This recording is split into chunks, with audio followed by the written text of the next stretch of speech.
Hello everyone. In last lecture, we discussed about the numericals, how we can solve the numericals. So today in this lecture, we start with different numericals, which is in your exercise, and these numericals are already asked in JEE and NEET exam, previous JEE and NEET exam. So we'll discuss this numerical. So today in this lecture, the next numerical that is again in your exercise, and the numerical number is 17. Unsolved मध्ये आहे बघा 17 नंबरचा example. Okay, जर book असेल तर बघू शकता तुम्ही. अनसॉल्ड मध्ये 17 नंबरचा एक्झाम्पल आहे तुमच्या एक्सरसाइज मधलं. A uniform, example number 2 we can say here, a uniform magnetic field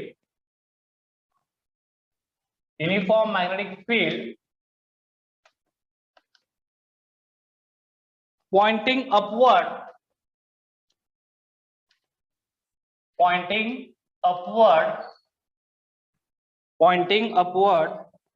fills a circular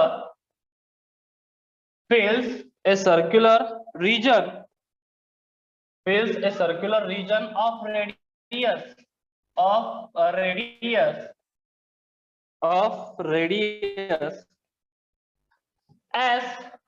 radius S in horizontal plane.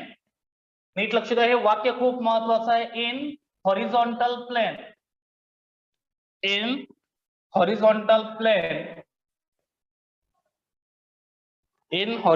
plane if magnetic field B change with time,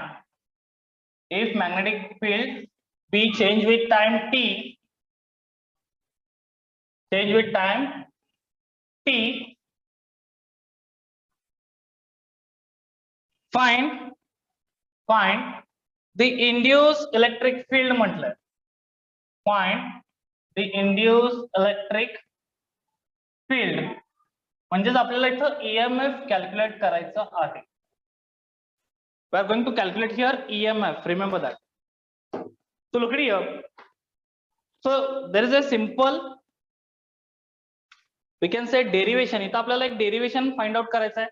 What is the problem? What is the example? Look at here. A uniform magnetic field B pointing upward direction. Magnetic field upward direction ला point करते. Okay. Fills a circular region. G circular region काय करते बघा ना, fill करते. आता मी इथं draw करतो बघा. तर सर्क्युलर रिजन आहे, म्हणजेच हा एक सरफेस आहे किंवा हा एक एरिया आहे सर्क्युलर रिजन, आणि हा जो आहे तो हॉरिझॉन्टल प्लेनवर आहे. कुठल्या प्लेनवर आहे? It is in horizontal plane. That is very important. That means it is in X axis. कुठल्या ऍक्सिस वर असणार आहे तो? हॉरिझॉन्टल प्लेन आहे, म्हणजेच कुठल्या ऍक्सिस वर? एक्स ऍक्सिस वर. Like this notebook. Okay, so look it here, this is horizontal plain.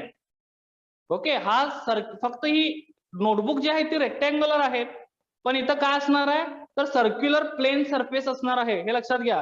हा झाला त्याचा हॉरिझॉन्टल प्लेन म्हणजे एक्स ऍक्सिस वर. ओके, आणि काय सांगितलंय ह्याच्यामध्ये, काय सांगितलंय बघा, a uniform magnetic field pointing upward. Pointing कुठं करते ती? अपवर्ड डायरेक्शन मध्ये. ओके, या हॉरिझॉन्टल प्लेनच्या अपवर्ड डायरेक्शन मध्ये ती काय करते? पॉइंट करत आहे. ओके, सो मॅग्नेटिक फील्ड पाहून कुठं आहे? अपवर्ड डायरेक्शन, म्हणजे कुठल्या ऍक्सिस वर असणार आहे? Obviously it is in X axis. So this is the magnetic field. Okay, he magnetic field आहे, कुठल्या ऍक्सिस वर आहे? वाय ऍक्सिस वर असणार आहे ती. आणि हॉरिझॉन्टल प्लेन जे आहे, म्हणजे सर्क्युलर जो प्लेन आहे तो कुठल्या ऍक्सिस वर आहे? एक्स ऍक्सिस वर आहे. आता मला सांगा, याचा सरफेस वेक्टर कुठल्या ऍक्सिस वर असेल? एक्स और वाय? हॉरिझॉन्टल जो सर्क्युलर प्लेन सरफेस आहे, हा सर्क्युलर प्लेन सरफेस आहे म्हणून, circular plain surface.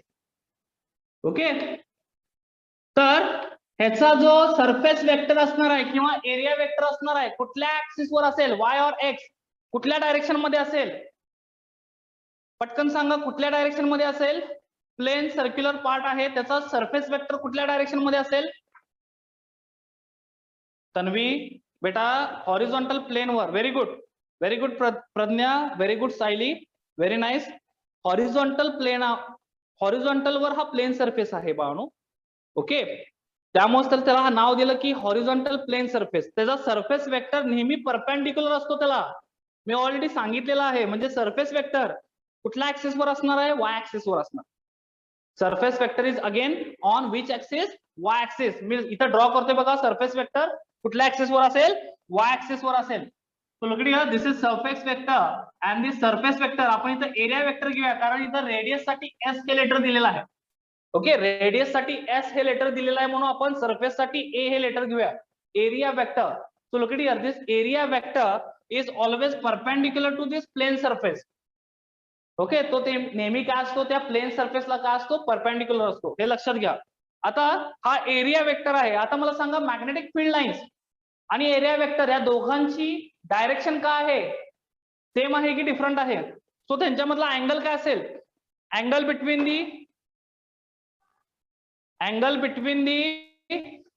Snehal, angle between the magnetic field lines and surface vector theta काय असेल?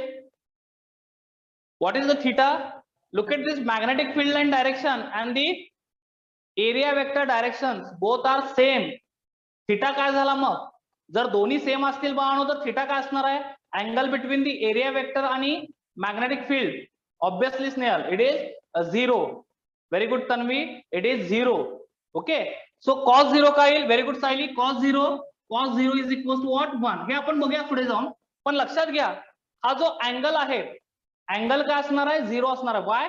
Because the magnetic field is in upward direction as well as the area vector is also upward direction. So the direction of area and the direction of magnetic field both are same, and that's why it consists the angle between these two vectors is equals to 0 degree. त्या दोन्ही मधला जो angle आहे बाळांनो तो किती आहे? 0 degree आहे. So that's why the cos 0 is equals to what? 1. Look at here, we are going to find out here derivation, or we are going to find out here equation for the induced EMF for this condition. या problem मध्ये बाळांनो आपल्याला काय करायचं आहे? ज्या काही conditions दिलेल्या आहेत त्या कंडिशन साठी आपल्याला इक्वेशन्स फाइंड आउट करायचं आहे. कशासाठी? तर इंड्यूस ईएमएफ साठी. म्हणजे ई कॅल्क्युलेट करायचं आहे आपल्याला. काय कॅल्क्युलेट करायचं आहे? ई कॅल्क्युलेट करायचं आहे. म्हणजेच ईचं इक्वेशन आपल्याला इथं फाइंड आउट करायचं आहे. आता त्यामध्ये नेक्स्ट कंडिशन काय सांगितली बघा त्यांनी? तर जो सर्क्युलर रिजन आहे त्याची रेडियस त्यांनी एस दिली. म्हणजे हा जो सर्क्युलर रिजन आहे बाळांनो त्याची रेडियस काय आहे? एस. आर म्हटलेलं नाहीये त्यांनी.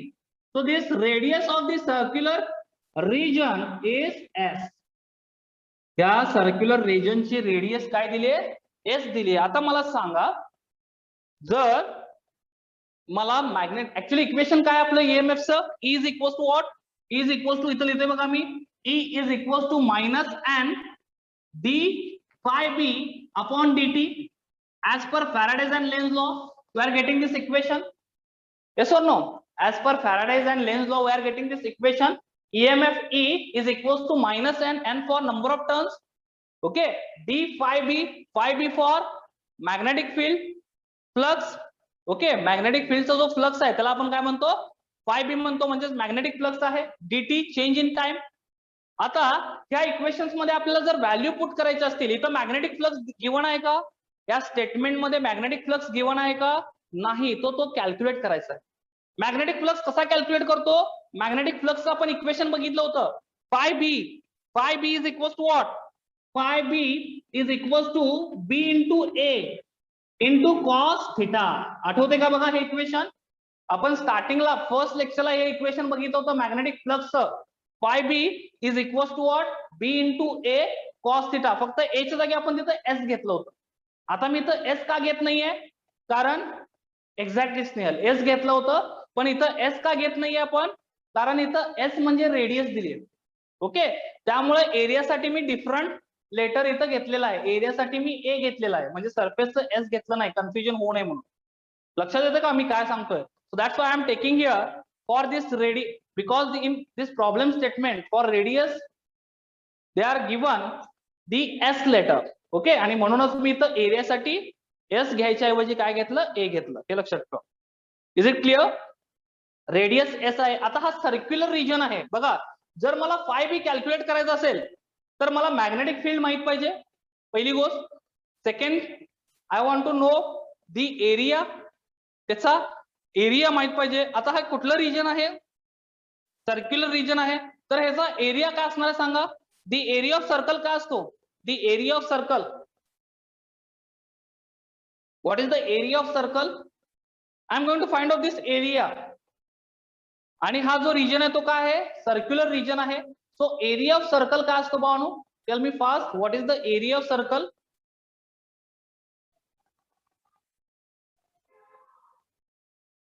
सर्कलचा एरिया किती असतो, पाय आर स्क्वेअर. विसरला काय, pi R square, the area of circle. Very good, pi R square. Okay, so pi R square. इथं radius, R means what, radius. पण इथं रेडियस काय दिली आहे, एस दिली आहे. ओके, इथं रेडियस काय दिली आहे, एस दिली आहे. Very good Sayali. इथं रेडियस काय दिली आहे, एस दिली आहे. म्हणजेच याचा सर्क्युलर रिजनचा एरिया काय असेल, area of this circular region we can say A is equal to pi S square.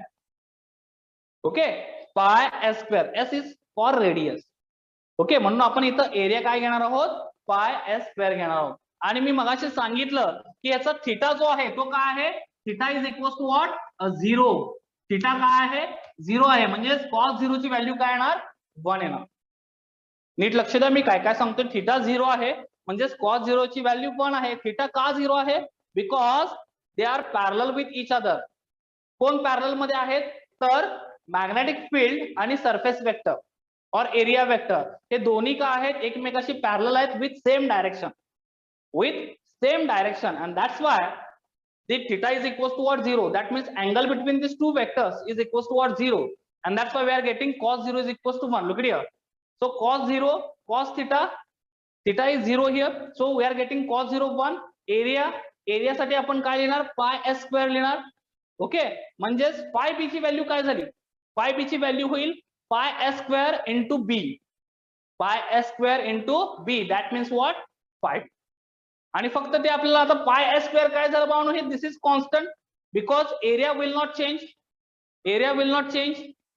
Okay, so आपण ते बाहेर काढणार. ते आता मी सांगतो. हा पार्ट का आला, ओके, मी आता हे इरेज करणार आहे. हा पार्ट का आला सगळ्यांना, याच्यात काय डाऊट असेल तर विचारा पटकन. याच्यात काय डाऊट आहे, याच्यात काय डाऊट आहे, पुन्हा एक्सप्लेन करू का, नो डाउट. Okay, understood. पुन्हा एक्सप्लेन करू का, yes, got it, no doubt. Okay,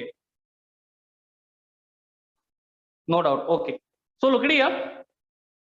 पुन्हा सांगतो मी, एक्झाम्पल नंबर 17 आहे तुमच्या एक्सरसाइज मध्ये, अनसॉल्ड एक्झाम्पल आहे. त्याच्यामध्ये आपल्याला ईएमएफचं डेरिवेशन कॅल्क्युलेट म्हणजे इक्वेशन कॅल्क्युलेट करायचं आहे for the given condition in that problem.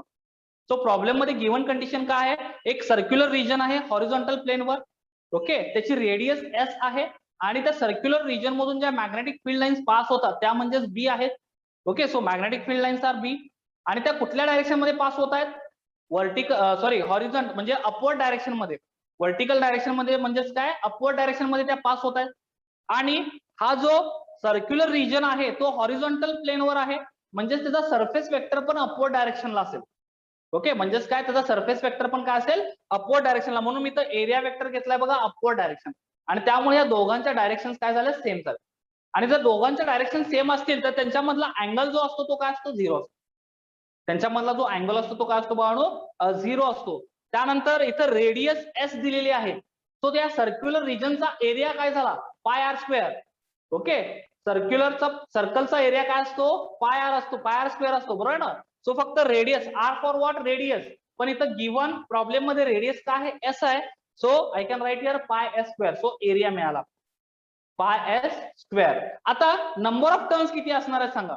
Number of turns काय सांगितलं इथं, सर्क्युलर रिजन आहे, there is only one circular region. So how many number of turns द्या, किती नंबर ऑफ टर्न्स असणार आहेत, एकच सर्क्युलर रिजन असेल तर.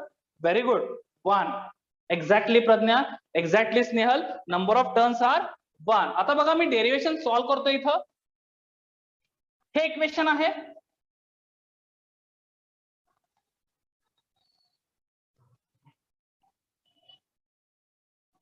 फक्त आपल्याला त्या इक्वेशन्स मध्ये व्हॅल्यू पुटअप करायच्यात. कुठल्या इक्वेशन मध्ये या, so is equals to, we know that.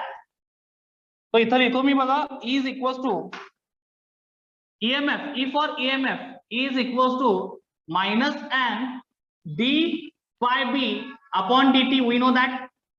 Okay, आता phi b ची व्हॅल्यू मी मगाशी सांगितली, minus n d phi b म्हणजेच काय बाळांनो, तर phi b ची व्हॅल्यू असेल b for magnetic field into a for area into cos theta. So that is the phi b as per the magnetic flux equation. Magnetic flux भावना आपण already बघितलेला आहे. सो मॅग्नेटिक फ्लक्स नुसार B into A into cos theta, so that is the 5. Okay, divided by dt. Okay, ह्याच्या through आपण area calculate केला. What should be the area of circle?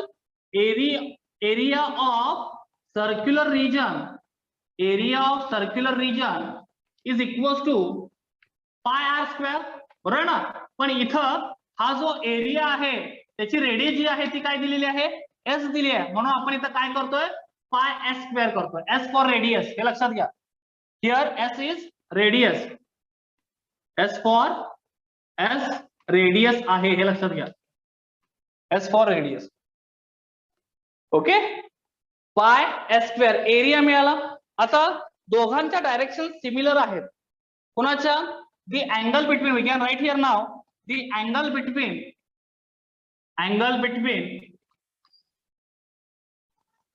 the area म्हणजेच काय, area vector म्हणजे surface vector and magnetic field vector is 0.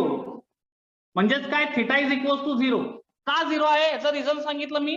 दोघं parallel आहेत आणि they are travelling with same direction. त्यांच्या ज्या डायरेक्शन्स आहेत त्या सेम आहेत आणि दोघं एकमेकाला काय आहेत, पॅरलल आहेत. म्हणून त्यांच्यामधला अँगल जो आहे तो काय आहे, 0 आहे. ओके, आता ह्या सगळ्या व्हॅल्यूज आणि number of turns, circular region एकच आहे आणि म्हणूनच नंबर ऑफ टर्न्स किती असणार आहे तिथं, 1. n is equals to 1. So I can write here the number of turns, is equals to, that means n is equals to what, 1. So I am going to put this all values in this equation. What we are getting, look at here, EMF E is equals to, look at here, -1, n ची value put केली, -1 d b as it is, magnetic field as it is, a ची value काय find out केली आपण, pi s square. Okay, so that is the a. Then cos theta, cos 0, theta किती आहे, 0 degree. So cos 0 upon dt. So therefore the EMF we are getting here, this pi s square is constant. Pi s square constant आहे बाळांनो, ते बाहेर घेतलं आपण.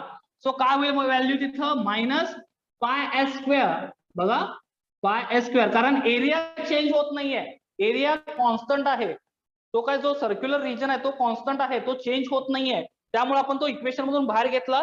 त्यानंतर D B, cos थिटाची व्हॅल्यू काय, कॉस 0 ची value 1. So 1 into B, we are getting there B for magnetic field upon dt. So we are getting this equation.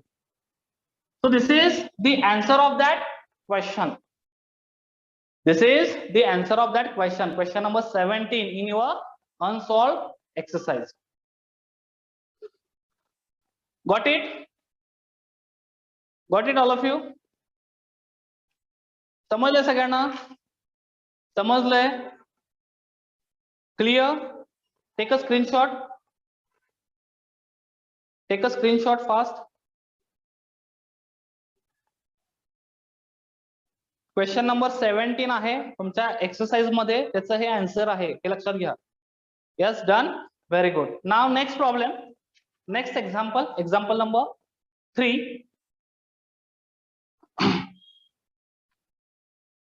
Example number 3 आता तुम्ही सॉल्व्ह करायचं बाळांनो.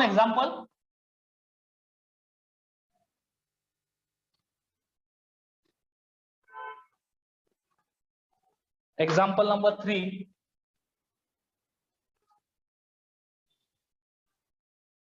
A rectangular coil length, a rectangular, आता coil rectangular आहे बाळांनो, नीट लक्षात घ्या. Coil is rectangular of length, त्याची लेंथ जी आहे L is equal to 0.5 metre आहे. Okay, length is equals to 0.5 meter and breadth b, small b is equals to breadth किती आहे त्याची 0.4 मीटर आहे. breadth is 0.4 meter. has resistance जो त्याचा रेजिस्टन्स आहे तो किती आहे 5 ओहम आहे. has resistance 5 ohm. The coil placed in magnetic field, coil placed in magnetic field B is equal to 0.05 Tesla and its direction is perpendicular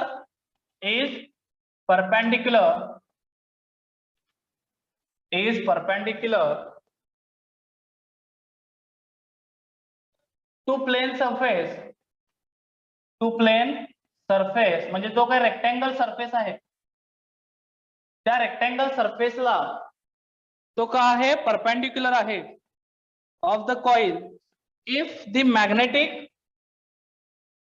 of the coil, if the magnetic induction is uniformly reduced to 0. जे magnetic field आहे म्हणजेच magnetic induction आहे B is reduced uniformly to 0 in 5 millisecond.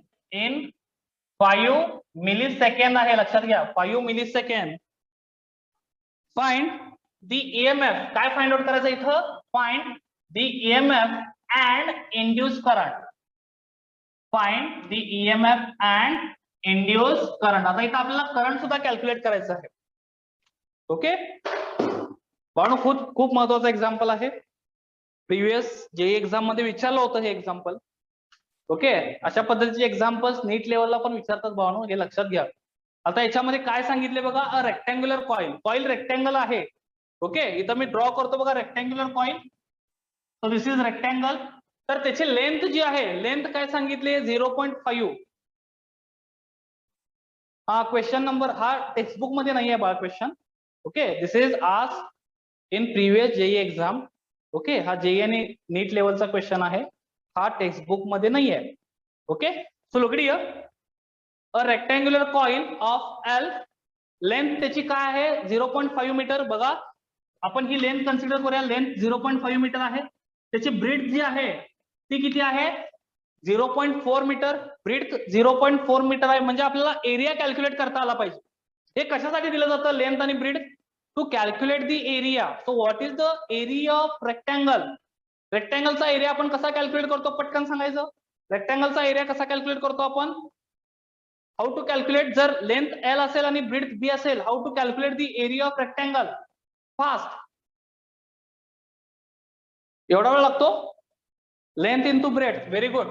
Okay so इथं length दिलेली आहे आणि इथं area दिलेला आहे, सॉरी ब्रेथ दिलेली आहे. सो एल इंटू बी करतो आपण सिम्पली.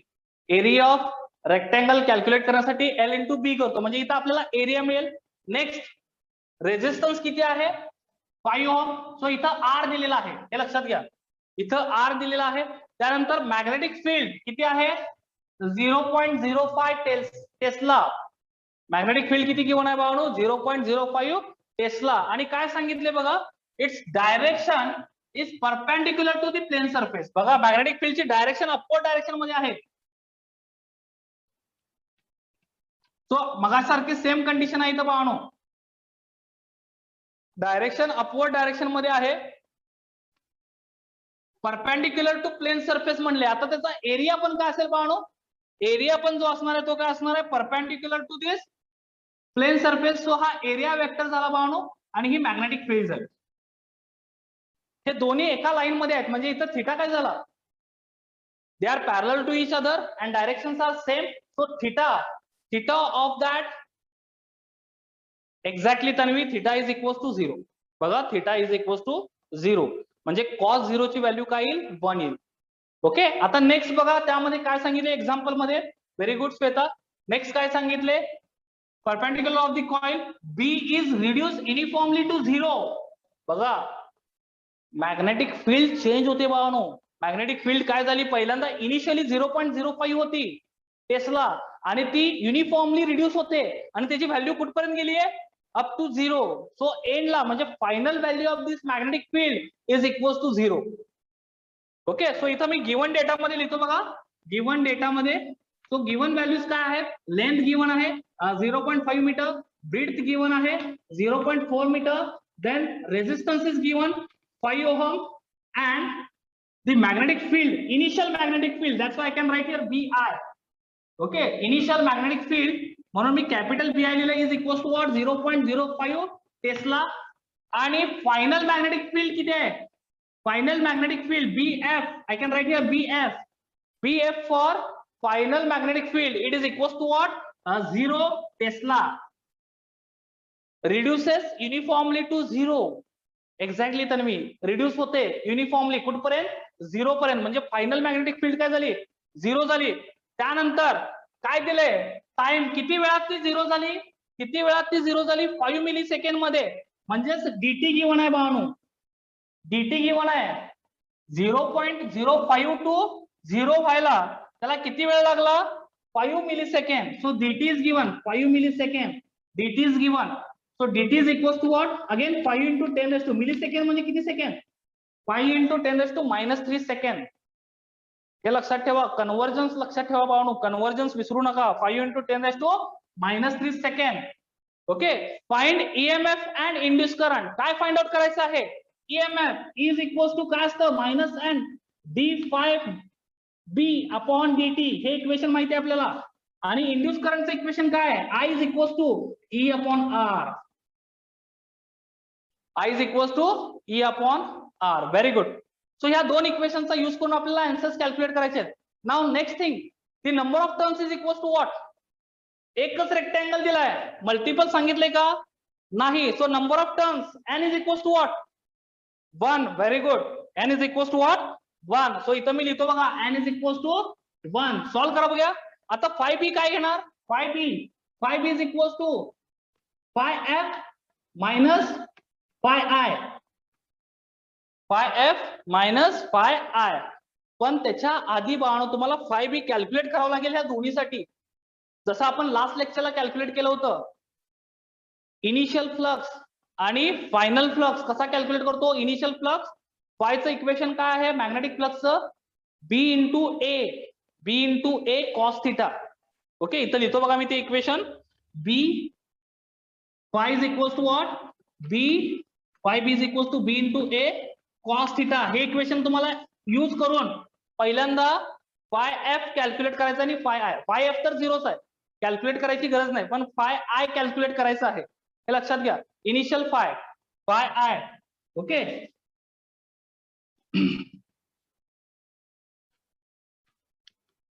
तुम्हाला काय कॅल्क्युलेट करायचं आहे, phi I कॅल्क्युलेट करायचं आहे, हे लक्षात घ्या, phi I.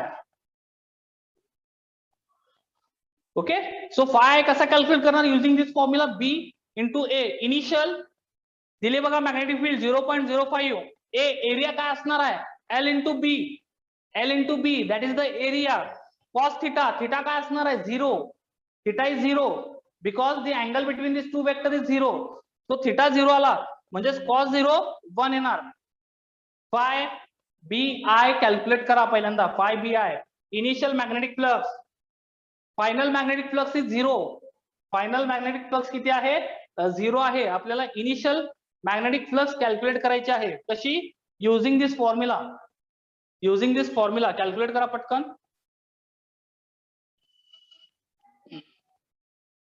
याचा स्क्रीनशॉट घ्या पटकन, take a screenshot. Okay Pragya, very good.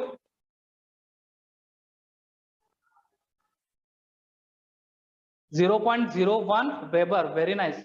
Tanvi very good, 0.01 weber. बाळ एरिया कॅल्क्युलेट करून स्क्रीनशॉट घेतला, ठीक आहे.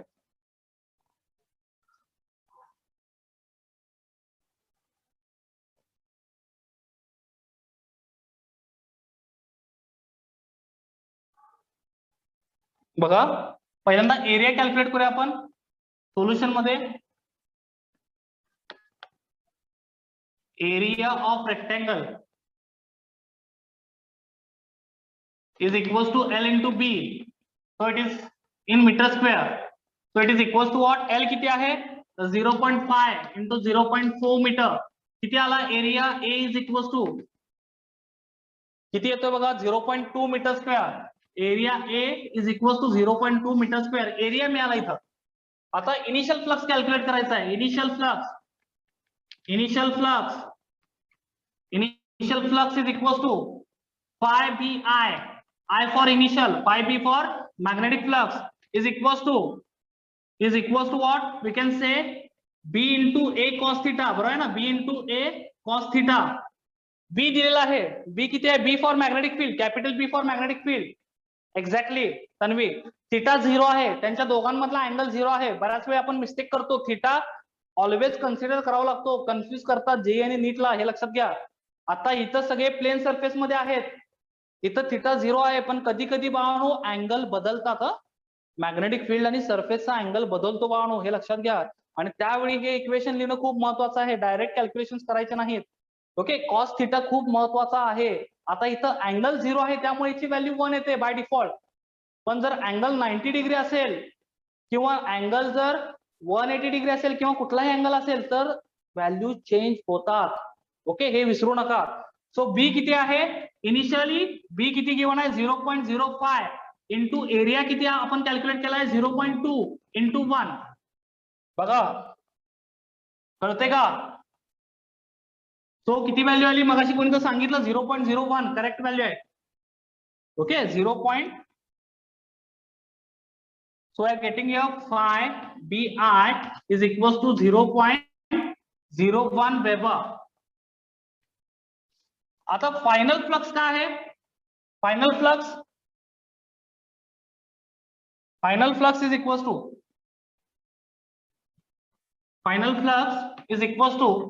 phi BF. इथं मॅग्नेटिक फील्ड 0 आहे. बघा B 0 आहे. B into A into cos theta. जर B 0 असेल तर इक्वेशन काय होईल बाळांनो? 0 होईल. So phi BF is equals to what? 0 weber. लक्षात येतं का? B इज इक्वल्स टू 0 असेल, फायनली जी मॅग्नेटिक फील्ड लाईन आहे किंवा मॅग्नेटिक फील्ड जी आहे ती 0 होते. म्हणजेच आपल्याला इक्वेशन मध्ये काय मिळतं?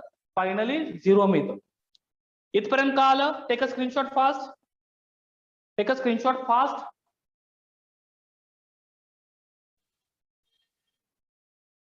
Which one out of field Pragya? नाही हा, पण त्यांनी काय सांगितले की रिड्यूस होते, मॅग्नेटिक फील्ड रिड्यूस होते. याचा अर्थ काय? तसंच आपण कन्सिडर करू शकतो की आउट ऑफ फील्ड आहे flux. Exactly. Okay, magnetic field त्यांनी काय सांगितले? सेंटेन्स काय दिले स्टेटमेंट मध्ये? It is reduce to 0.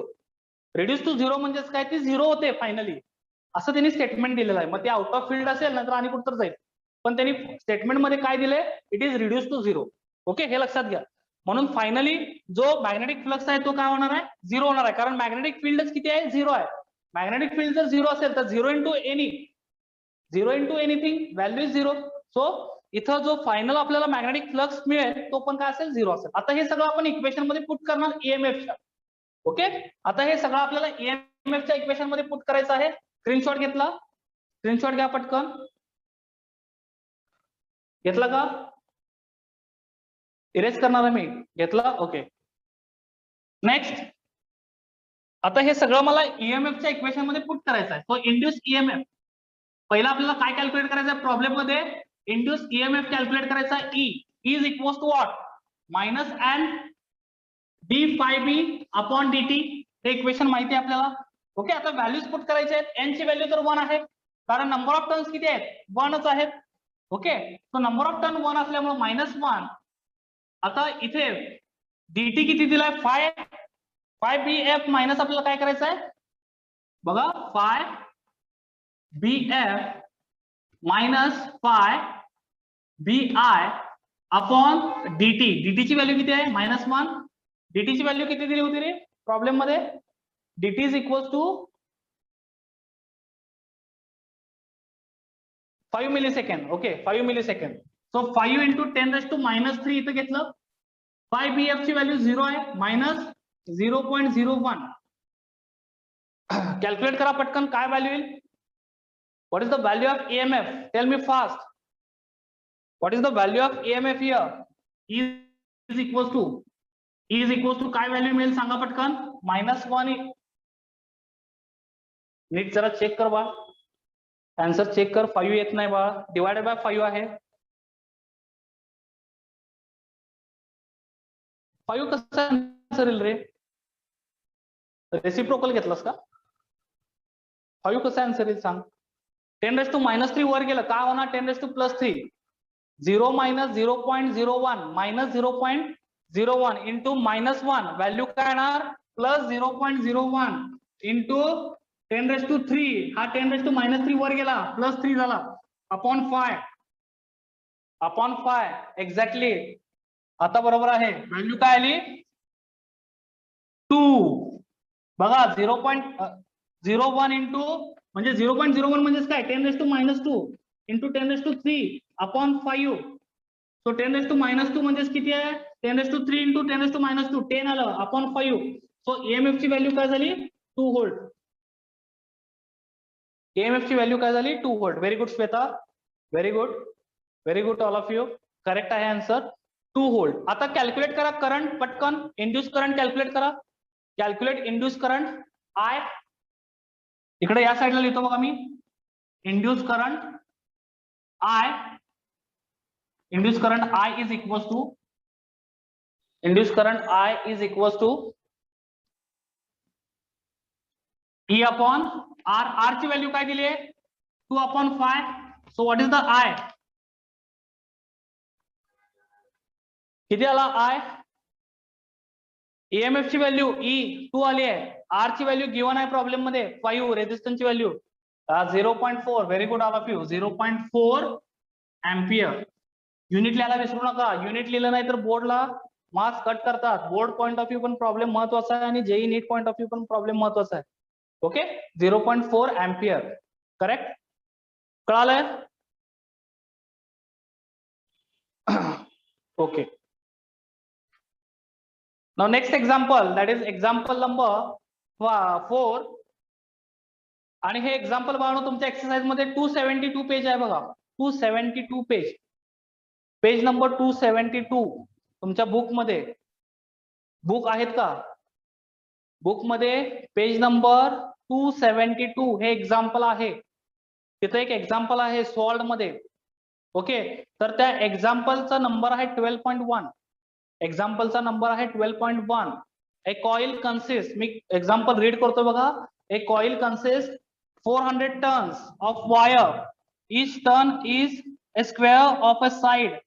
D is equals to 20 centimetre. आता इथं स्क्वेअर दिलाय, रेक्टेंगल नाहीये, स्क्वेअर आहे.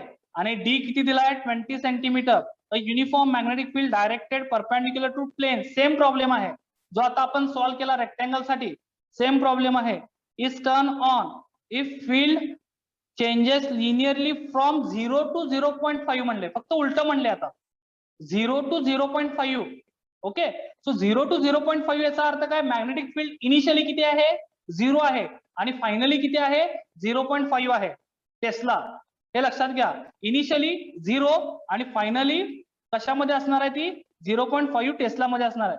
Changes in 0.8 second. 0.8 सेकंड मध्ये ते चेंज होतं. What is the magnitude of induce EMF? Magnitude of induce EMF सांगितलं. ओके, म्हणजे मॉड ऑफ घ्यायचं आहे आपल्याला. मॅग्नेट्यूड म्हणजे काय घेतो आपण? मॉड ऑफ घेतो. सो जरी तुमचं आन्सर मायनस आलं, हे लक्षात घ्या. मॅग्नेट्यूड घेतो म्हणजे काय घेतो? तर त्याला मॉड मध्ये घेतो आपण. सो मॅग्नेट्यूड ऑफ EMF जरी हे आन्सर निगेटिव्ह आलं तरी तुम्हाला ते पॉझिटिव्ह लिहायचं आहे. सो त्या इक्वेशन मध्ये, त्या डेरिव्हेशन मध्ये किंवा त्या प्रॉब्लेम मध्ये जे आन्सर येतं ते निगेटिव्ह येतं, पण त्याची तुम्हाला मॅग्नेट्यूड घ्यायची आहे. आणि ती मॅग्नेट्यूड नेहमी काय असते? पॉझिटिव्ह असते, हे लक्षात घ्या. Okay, magnitude of EMF calculate करायचं आहे while coil changing it's field. Okay, problem solve केलेला आहे. सेम प्रॉब्लेम आहे जसा आता आपण सॉल्व्ह केलाय. सेम प्रॉब्लेम आहे, फक्त त्यामध्ये एक प्रिंटिंग मिस्टेक झाली आहे. सॉल्व्ह करून दिलाय तो प्रॉब्लेम बुक मध्ये, पण त्याच्यामध्ये जी प्रिंटिंग मिस्टेक आहे ती मी सांगतोय. जो एरिया कॅल्क्युलेट केलाय तो चुकीचा कॅल्क्युलेट केला. ओके, जो त्यामध्ये एरिया कॅल्क्युलेट केलाय बाळांनो तो चुकीचा कॅल्क्युलेट केलेला आहे. आन्सर फायनल करेक्ट आहे, इज इक्वल टू 10 व्होल्ट. त्या सॉल्व एक्झाम्पल मधलं इज इक्वल टू 10 व्होल्ट हे फायनल आन्सर करेक्ट आहे बाळांनो. पण जो एरिया त्यामध्ये कॅल्क्युलेट केलाय तो चुकीचा केलेला आहे, कारण एरिया इज इक्वल टू काय असतं स्क्वेअरचा डी स्क्वेअर, म्हणजे D into D. D square असणार आहे, म्हणजे साइड स्क्वेअर म्हणतो आपण. Area of square is equal to what, side square. आणि त्याच्यामध्ये जो एरिया येतो तो लिहून घ्या तिथं 4 into 10⁻² metre square. So 0.04 metre square हा एरिया येतो. काय येतो एरिया 0.04 मीटर स्क्वेअर. फक्त एवढीच मिस्टेक आहे तिथं, बाकीचा सगळा तो प्रॉब्लेम करेक्ट आहे. फायनल आन्सर ईच किती आहे 10 व्होल्ट. हे तुमचा होमवर्क असेल, हा होमवर्क सॉल्व्ह करायचा आहे आणि मला उद्या सांगायचं आहे कुठं चुकलं होतं. त्यामुळे मी आता सांगितलं तुम्हाला कुठं चुकलं ते. ओके, प्रिंटिंग मिस्टेक आहे बुक मध्ये. ओके, सो तो प्रॉब्लेम सॉल्व्ह करा. जसा आता आपण हा प्रॉब्लेम सॉल्व्ह केला सेमच प्रॉब्लेम आहे, फक्त तिथं तुम्हाला इंड्यूस करंट फाइंड आउट करायचं नाहीये, फक्त तुम्हाला काय कॅल्क्युलेट करायचं आहे ईएमएफ. Got it. पण मॅग्नेट्यूड ऑफ ईएमएफ, मॅग्नेट्यूड का म्हटलंय, कारण तुमचं लास्टला आन्सर -10 येतं, पण त्याची मॅग्नेट्यूड घ्यायची आहे, म्हणजेच +10 व्होल्ट आलं पाहिजे. Is it clear? कळाले सगळ्यांना? काही डाऊट आहे?